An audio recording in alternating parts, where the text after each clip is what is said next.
Bonjour, nous allons voir ici une vidéo qui, on peut considérer, est la suite de la vidéo relative à la caméra panoramique dans Houdini, mais qui va vous dévoiler aussi quelques petites astuces relatives aux matériaux, toujours d'Houdini. Le fichier 3D que je vais utiliser est un OBJ avec différentes textures qui sont ici. Sans oublier bien sûr mon image d'environnement que j'avais précalculée. Je rappelle que vous pouvez visualiser vos fichiers OpenEXR en utilisant l'utilitaire d'Houdini. Cet utilitaire est le mplay. J'utilise aussi un utilitaire pour visualiser les fichiers 3D. Exemple pour mon OBJ, j'utilise l'utilitaire d'Houdini qui est le gplay qui me permet de visualiser comme ça mes fichiers 3D. C'est cet OBJ que je vais utiliser dans Houdini 18.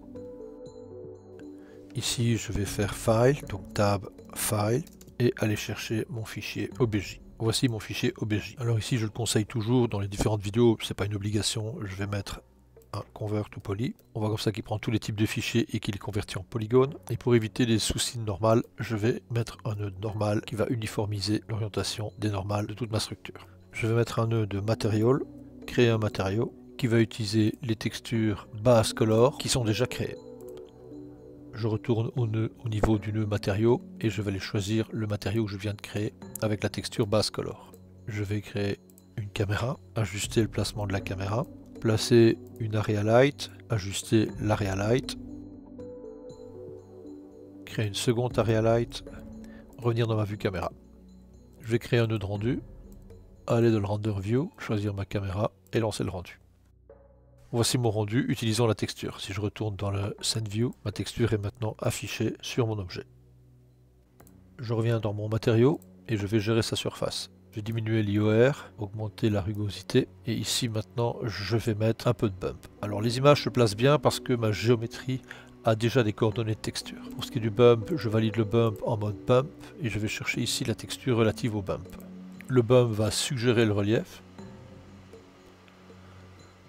tandis que le displacement va donner un relief plus fort. Je vais ici chercher ma texture relative au displacement. Et voici 2-3 petits effets, donc attention à la valeur, l'effet scale de votre displacement. Voilà, bon l'objectif n'étant pas celui-ci, l'objectif est de pouvoir mettre maintenant un environnement. Alors le concept, je le rappelle, c'est que j'ai un environnement sphérique qui a été calculé au préalable. Je rappelle, voici l'image. Et j'aimerais bien maintenant mettre une texture sphérique autour de ma géométrie, c'est-à-dire mon crâne, sans altérer la texture déjà existante. Et mettre cette texture en mode additif, comme si c'était une réflexion qui vient sur le crâne. Pour cela, je viens dans l'espace objet du crâne et je vais mettre ici un UV Project. J'active l'UV Project.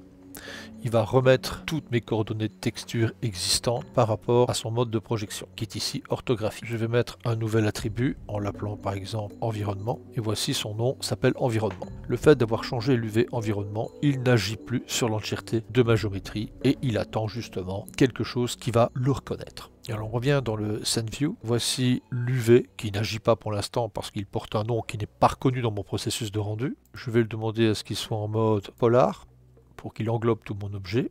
J'initialise pour qu'il soit au centre. On voit ici que l'échelle est peu heureuse.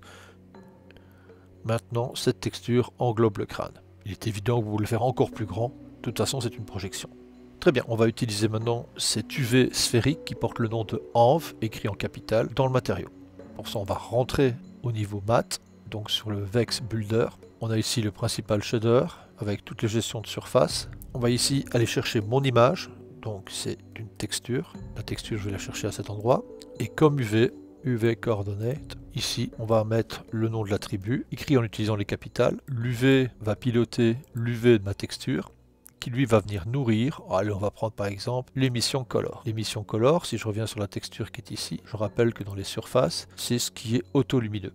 Et vous pouvez remarquer maintenant que émission color est grisé car il est nourri avec mon processus de texture utilisant les coordonnées texture env.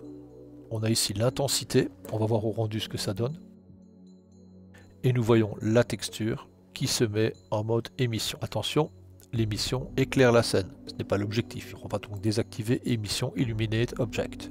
Je vais me mettre sur le Scene View, splitter la vue. Ici, je vais demander la gestion de ma texture, de ma projection UV, tandis qu'ici, je vais demander de voir mon rendu. Si je mets en mode rotation à cet endroit et que je tourne les projections UV, vous allez voir comme ça la projection additive et uniquement elle se déplacer en fonction de la rotation de l'UV. À vous de gérer l'intensité de l'émission. On va mettre par exemple 0,3 et ou de gérer les brillances de l'image. Là, vous pouvez venir au niveau texture et vous pouvez gérer ici les flous pour flouter l'environnement directement sur la structure. Je vais mettre dans la vue caméra, figer la vue caméra, tourner autour pour que le rendu puisse se modifier et voir un petit peu ce que ça donne sur les différents axes. Alors le rendu se fait très rapidement, ce qui vous permet donc par exemple de venir mettre toute l'église autour. Pour ça, on va dans File, Merge, aller chercher votre objet, Accept. Voici par exemple le reflet, on va diminuer son intensité. Pour diminuer son intensité, on revient dans Surface, dans la partie émission, et on réduit la valeur de l'émission. À vous de gérer maintenant le placement de l'effet additif utilisant l'image d'environnement. À bientôt.